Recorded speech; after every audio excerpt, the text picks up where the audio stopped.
Nah, tahun 2013 itu gue sekolah di salah satu lembaga aviasi yang under di GCA, maksudnya di bawah Departemen Perhubungan juga. Jadi Oh, sertifikat yang gue punya itu, TOT-nya itu diakui.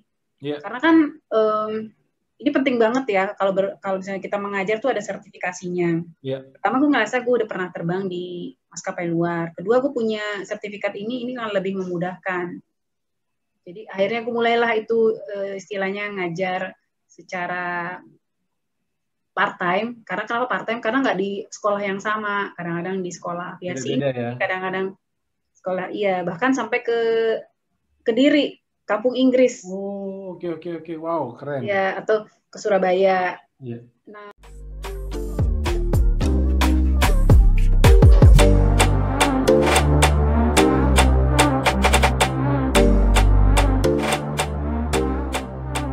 Terus di sisi lain nih, seorang Ratri Handayani ini kan ternyata adalah tenaga pengajar. Tenaga pengajar bisa dibilang trainer, bisa dibilang guru. Wah, ini ada lagi nih hal inspiratifnya nih. Anyway, lu bilang kan, wah gue kalau weekdays tuh padat ngajar Ki. Wah, itu gimana Mbak? Ceritanya tuh lu sekarang lagi menjalani kegiatan training apa nih? Atau mengajar seperti apa nih? Boleh tahu nggak? oke. Ini ngajar sih sebenarnya udah dimulai sebelum ada pandemi ya, dari tahun 2013.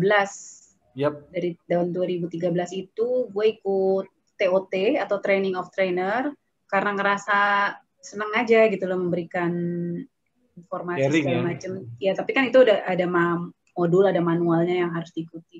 Nah, sejak tahun 2013 tuh kalau lagi nggak terbang, karena kan gue kan charter flight ya, ada saat-saat dimana nggak terbang, misalnya dipulangkan 2 bulan atau Ya, sebulan. ya. Nah, gue cari cara gimana caranya supaya walaupun nggak kerja, maksudnya nggak Produktif ya. terbang, tapi gue tetap produktif. Walaupun mungkin dalam sebulan mungkin hanya 4 kali ngajar, tapi paling nggak gue senang ketemu orang gitu ya, terus Ya. punya banyak masukan atau wacana baru lah segala macem. Nah, tahun 2013 itu gue sekolah di salah satu lembaga aviasi yang under di GCA, maksudnya di bawah Departemen Perhubungan juga. Jadi Oh, sertifikat yang gue punya itu, TOT-nya itu diakui. ya, Karena kan ini penting banget ya, kalau misalnya kita mengajar tuh ada sertifikasinya. ya. Pertama gue ngerasa gue udah pernah terbang di maskapai luar. Kedua gue punya sertifikat ini kan lebih memudahkan. Jadi akhirnya aku mulailah itu istilahnya ngajar secara part time. Karena kenapa part time? Karena nggak di sekolah yang sama. Kadang-kadang di sekolah aviasi Beda-beda ya. ini, kadang-kadang sekolah iya bahkan sampai ke Kediri, Kampung Inggris, Oh, oke oke oke. Wow, keren. ya atau ke Surabaya. Iya. Nah, itu pun juga karena dari teman-teman. Sebenarnya banyak cabin crew yang seperti gue ini juga mereka ambil TOT, terus mereka ngajar ke beberapa lembaga penerbangan. Karena juga banyak kan sekolah-sekolah aviasi yang ngajar untuk ground staff, bandara, ya Iya, iya. tiketing, reservasi. Kebetulan dulu gue kuliah kan juga di bagian Sekolah Tinggi Manajemen Transportasi Udara Trisakti. Iya. Jadi nyambung juga sih, sedikit-sedikit tuh adalah ilmunya. Tapi yang penting dari sertifikat TOT ini gue punya peluang untuk bisa ngajar. Benar. Dan di Jakarta sendiri banyak sekolah aviasi. Ada yang di bawah Dignas, ada yang di bawah Departemen Perhubungan ini, maksudnya diakui gitu loh. Iya, iya. Jadi banyak pilihan sih. Walaupun sekarang kondisinya juga masih masa pandemi, beberapa bulan terakhir itu saya juga ngajarnya lebih ke virtual meeting, lewat Zoom meeting. Kemarin-kemarin aja Tatap muka ya. udah mulai ya offline tatap muka. Kadang-kadang juga nggak ngajar tapi membantu apa tuh namanya jalannya kelas Iya. training gitu loh. Ya asisten-asisten sorot lah ya. Iya. Iya, yang penting Tergantung kan ada juga beberapa pelajar atau ada beberapa materi yang butuh 2 orang, nggak cukup satu. oh, Kadang-kadang oke. saya membantu Tandem lah lebih ya. tandem. Tapi kalau jadi gini, saya belum pernah terbang di Indonesia. Iya. Jadi secara license saya itu nggak punya license yang disebut white license, di mana saya bisa mengajar materi yang sifatnya lebih ke mandatory. Oh, oke oke. Ya, saya yang lebih khusus. Jadi saya boleh dikasih materi-materi yang sifatnya umum. Umum. Misalnya customer service excellence, Iya, iya. bahasa Inggris, cabin practice, atau lebih kelas motivasi, itu yang paling sering. Sharing story, itu kelas-kelas yang sifatnya umum ya, tidak perlu sertifikasi lagi, kompetensi. Benar. Based on pengalaman. Tapi saya jalaninya seneng karena seru aja gitu loh. Karena saya pernah di masa mereka umur usia 20-an yang nggak tahu mau ngapain ya. Jadi banyak ikut-ikutan temen, ikut sekolah pramugari atau ikut sekolah aviasi gitu. Tapi dari situ kan jadi tahu. Pokoknya anak-anak zaman sekarang lebih beruntung lah ya, banyak tinggal klik semua tersedia. Iya, informasi di depan mata kalau sekarang istilahnya.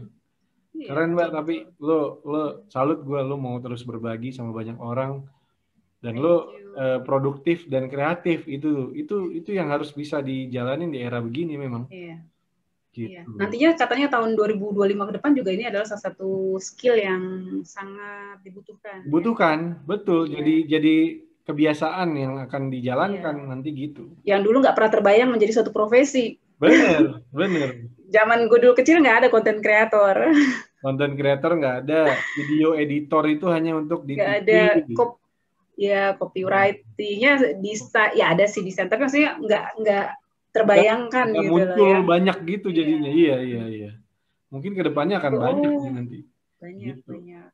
Terus mudah-mudahan bisa. Ini kan juga sharing itu sedekah ya. Benar. Nggak bisa bantu materi, bisa cerita, pengalaman aja, cerita. Benar, berbagi aja. Iya.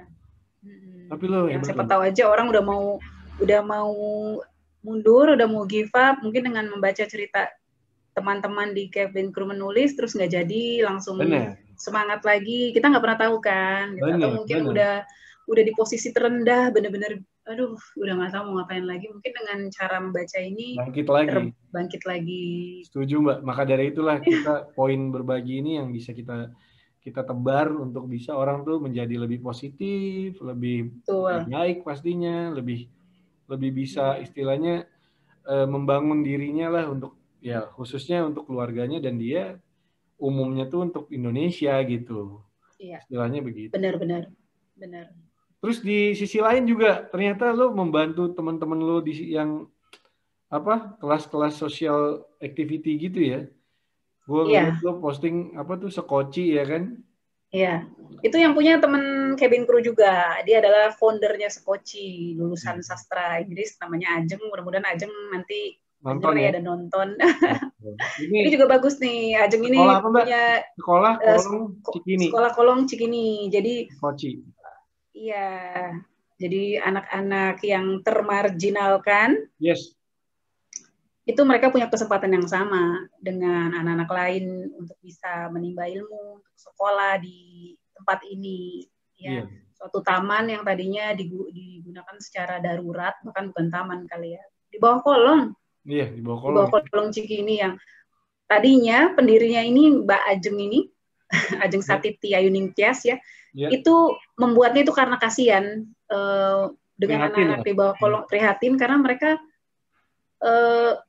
dari kecil mereka punya kekurangan dalam berkomunikasi. Jadi mungkin kalau kita melihat pertama kali, kok kayaknya nggak sopan ya ngomongnya ya, atau mereka kurang santun gitu. Tapi sebenarnya tidak bisa disalahkan juga karena pengalaman, lingkungan awalnya dia. Lingkungan gitu ya. Lalu terbentuklah ini yang namanya Sekoci. Bajeng mengajak beberapa teman-temannya yang sukarelawan untuk ikut mengajar di hari-hari libur, Sabtu atau Minggu ya.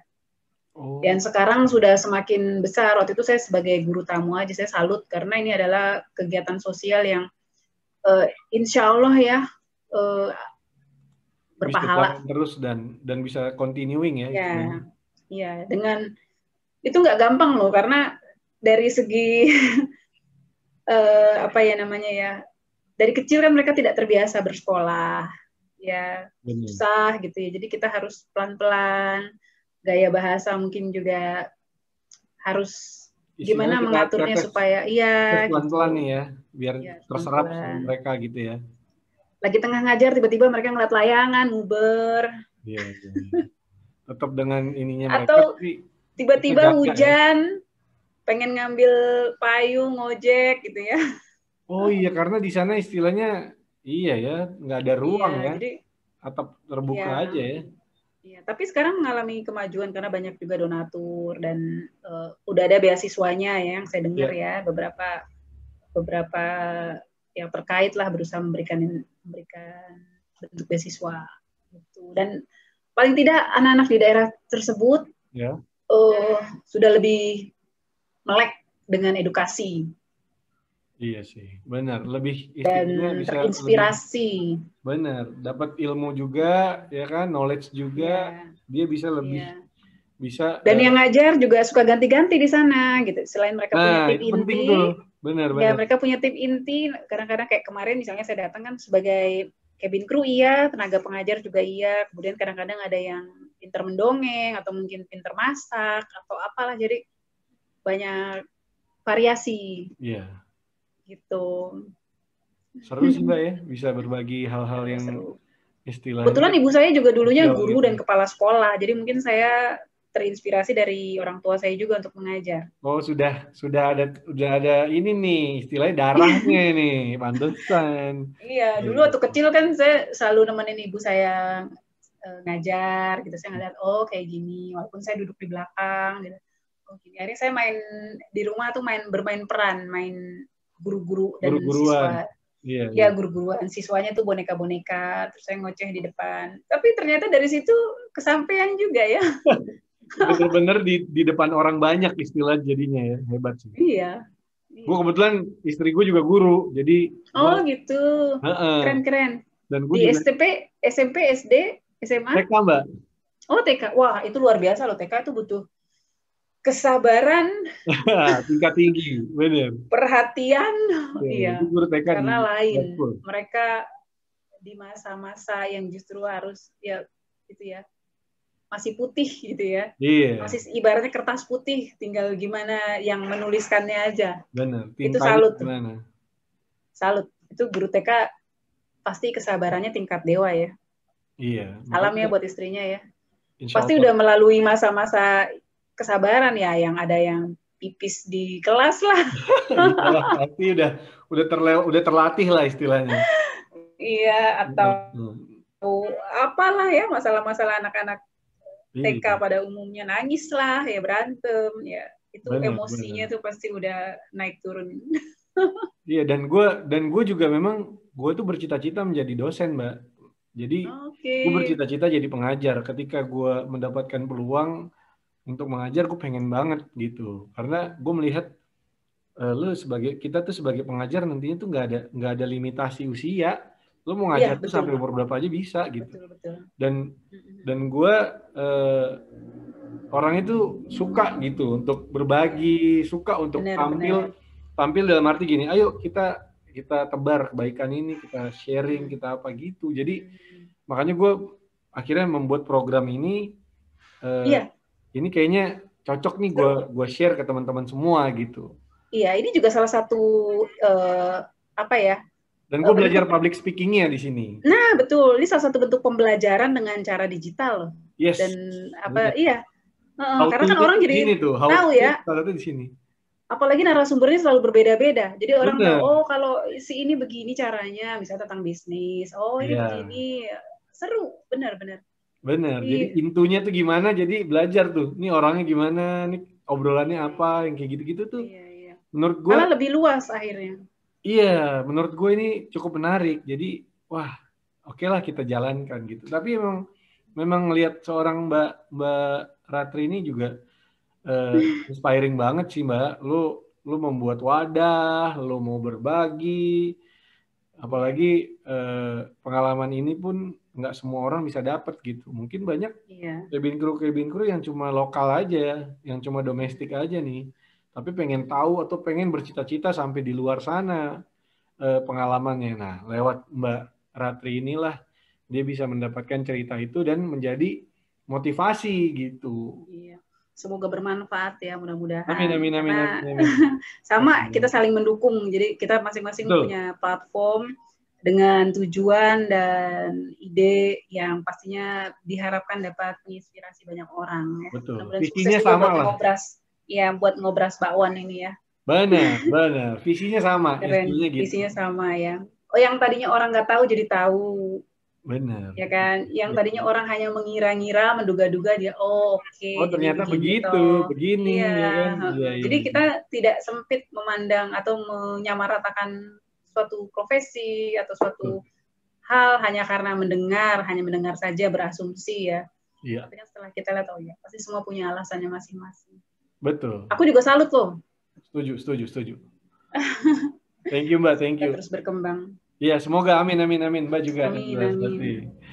Nah, mungkin itu ya guys yang bisa kita sharing pada hari ini bersama Mbak Ratri Handayani nih, foundernya Cabin Crew Menulis. Jangan lupa lo semua harus follow Instagramnya, dan nextnya ada project podcast nanti dari Cabin Crew Menulis.